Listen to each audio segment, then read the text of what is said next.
On the call, they talked about a couple of things. They talked about the fact that the Cybertrucks were now profitable, so that would be a good addition to the bottom line, is going from Cybertrucks being a drag to Cybertrucks being a positive.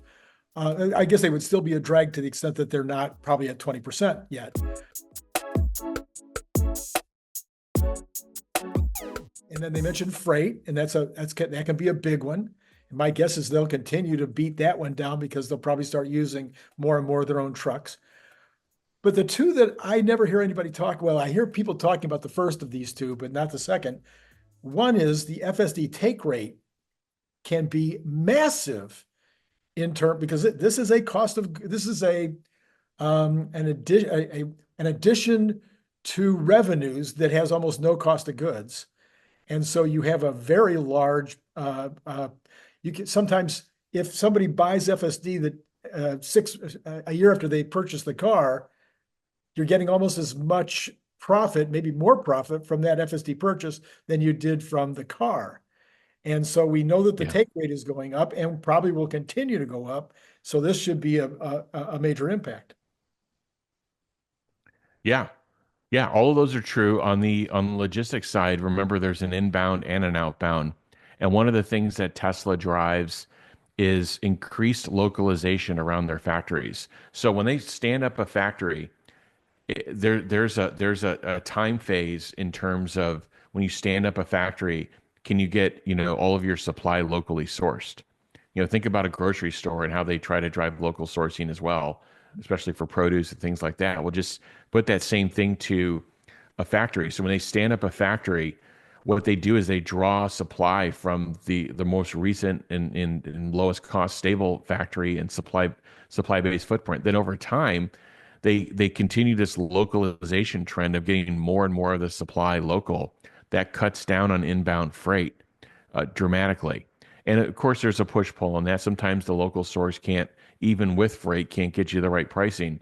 But that trend is going to continue. And like you said, as they start using more and more of their vehicles for outbound, that will continue as well. The other thing is they got rid of that delivery wave, and they're more static. They're not trying to drive 40-50% of the volume in the last month of the quarter. And that's one of the reasons you see them putting the incentives on earlier.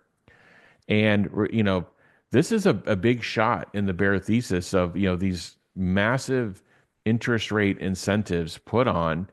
Tesla classifies them in a fairly aggressive way in the balance sheet, or say a conservative way, I should say, and margins went up, and they went up significantly, and they beat significantly. And then, and to your point, the more and more components of their revenue are very, very, very high gross margin. And this is why there has to be this flip in the analyst community of, like, you can't just be putting them in the single digit multiple auto category. This company builds and ships software that people like and that they're buying. And you can't look at their CapEx and think like, well, they're just building factories to make more widgets.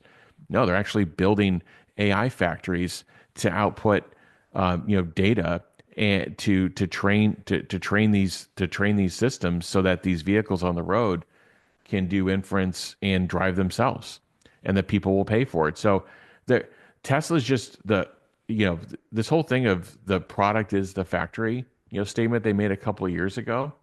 There's a couple of they not only are they doing gigafactories to build energy and cars, they have an AI factory, and they have the biggest cluster right now that's going to be lit up. It's not even in these, we're not even seeing the impact of it yet, and we will soon.